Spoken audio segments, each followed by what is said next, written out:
निशा महंगी और खूबसूरत साड़ी पहनकर अपने नौकर को आदेश देते हुए, देखो घर के हर कोने में रोशनी होनी चाहिए, बाहर के गेट से लेकर छत तक लाइट्स लगाओ, और हाँ, मिठाइयाँ कम से कम 10 तरह की होनी चाहिए। हाँ हाँ बहू रानी, आप जैसा कहोगे वैसे ही होगा, कोई शिकायत का मौका नहीं दूंगा। अब बातें मत बना, जा काम पर लग जा। नौकर सर हिलाते हुए वहाँ से चला जाता है। तभी निशा की सहेली शालू वहाँ आती है। वाह निशा, क्या रोशनी है तुम्हारे घर में, तुम्हारा घर एक महल के जैसे लग रहा है। हाँ शालू, मेरी ससुराल की पहली दिवाली है, मेरी ये दिवाली पूरे गांव में मशहूर होनी चाहिए।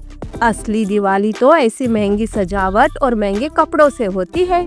दोनों सहेलियां बातें कर रही थी कि तभी सास वहां आती है। निशा बहू, आखिर तुम इतना खर्चा क्यों कर रही हो, मेरे बेटे को दिवाली में कंगाल बनाकर छोड़ोगी क्या? सास की बात सुनकर निशा शालू को जाने के लिए कहती है। शालू, अब तुम जाओ, वो सास का तो चलते ही रहता है, मुझे कुछ काम है। शालू वहाँ से चली जाती है। माँ जी, कुछ बोलने से पहले देख तो लिया करो, मेरी सहेली के सामने ही ऐसी बात करने की क्या जरूरत थी आपको? वैसे मैं अपने पति के पैसे खर्च कर रही हूँ, आपको क्या? अरे बहू, त्योहार है, घर को प्यार से सजाओ, ये महंगी चीजें बस दिखावा होती है, बाकी कुछ नहीं।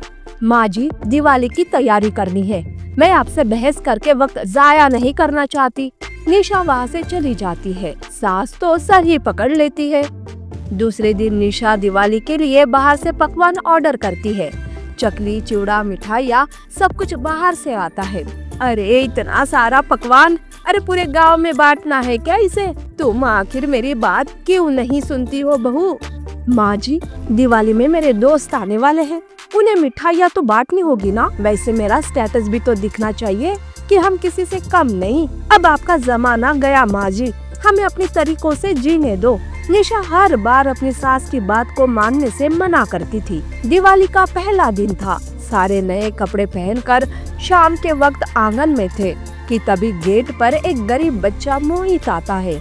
निशा गेट तक जाती है और मोहित से कहती है, कौन हो तुम, यहाँ क्या कर रहे हो? दीदी, मैं मोहित हूँ, मेरी माँ बीमार है, दिवाली है, मैं माँ के लिए एक दिया जलाना चाहता हूँ, एक दिया और तेल मिल जाए तो। तुझे यहाँ से कुछ नहीं मिलेगा, बहाना बनाकर घर के अंदर आओगे और फिर रात में चोरी करके जाओगे। मैं सब समझती हूँ तुम जैसे बच्चों की बातें, चल भाग जा यहाँ से, और हाँ, आसपास दिखाई नहीं देना, नहीं तो खैर नहीं तेरी। निशा मोहित को डांट कर भगा देती है। मोहित मायूस होकर वहाँ से चला जाता है। निशा का ये व्यवहार सास को अच्छा नहीं लगता। निशा बहू, बेचारे बच्चे से ऐसी बातें नहीं करनी चाहिए थी, हो सकता है उसकी माँ सच में बीमार हो, उसकी मदद करती तो तुझे ही दुआ मिलती ना। मुझे इन जैसे गरीबों की दुआओं की कोई जरूरत नहीं है माँ जी, आपको तो कुछ समझ नहीं आता है। माँ जी, फिर आप बीच बीच में बोलने क्यों चली आती हो? निशा अपनी सास को बोलने लगती है। तब उसका पति निशा से, निशा, ये क्या तरीका है बड़ों से बात करने का? मैं देख रहा हूँ दिन ब दिन तुम घमंडी होती जा रही हो, ऐसा घमंड करती रहोगी तो हमेशा के लिए अकेली रह जाओगी। अरे जाने दो, अब दिवाली का पहला दिन है, खुशी मनाओ, छोड़ दो सब। निशा आंगन में दिए लगाती है, लाइट शुरू करती है और पटाखे भी जलाती है। दूसरे दिन निशा के कुछ दोस्त आते हैं। निशा उनके साथ दिवाली मस्त मजे से मनाती है, मिठाइयाँ खाती है। वो आंगन में पटाखे जला रहे थे, ऐसे में एक पटाखा निशा के पल्लू में आकर गिरता है। बचाओ बचाओ! तब उसके दोस्त डर के मारे पीछे हट जाते हैं। तभी वही गरीब मोहित भागते हुए पानी लाता है और निशा के जलते हुए पल्लू पर डाल देता है। तब सास कहती है, देखा निशा बहू, तुम्हारे दोस्त, यहाँ तुम खतरे में थी और वो तुम्हें बचाने के बजाय पीछे हट गए। आखिर उस गरीब बच्चे ने ही तुम्हारी मदद की, जिन्हें दिखाने के लिए ये महंगी दिवाली की सजावट की मिठाइयाँ लाई, पर उन्हें तो इंसानों की कोई कदर ही नहीं है।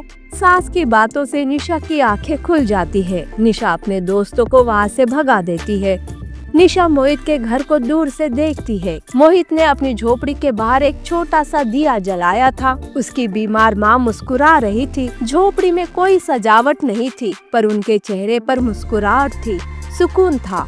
निशा अपनी सास से कहती है, माँ जी, गरीब की झोपड़ी में ना कोई सजावट है और ना मिठाइयाँ, पर फिर भी वो कितने खुश दिख रहे हैं। आज मुझे समझ आ गया कि सच्ची दिवाली किसी की मुस्कुराहट में छुपी हुई है, ना कि किसी दिखावे पर। मैं बहुत खुश हूँ बहू कि तुम्हें तुम्हारी गलती समझ आ गई। जाओ जाओ, जाकर उस बच्चे की मदद करो। निशा नए कपड़े, दिए, मिठाइयाँ और पटाखे लेकर उस बच्चे मोहित के घर जाती है। मोहित, तुम्हारा बहुत बहुत धन्यवाद। तुम्हारी वजह से आज मुझे दिवाली का असली मतलब समझ आ गया। ये सारी चीजें तुम्हारे लिए लाई हूँ, ये लो। फिर हम साथ में ही दिवाली मनाते हैं दीदी। निशा गरीब मोहित के साथ मिलकर झोपड़ी में दिए जलाती है। रोशनी से झोपड़ी जगमगा उठती है। निशा और मोहित पटाखे जलाकर दिवाली मनाते हैं। निशा को समझ आता है कि दिवाली की असली चमक बाहर की लाइट्स में नहीं, बल्कि दिलों में बांटी गई रोशनी में होती है।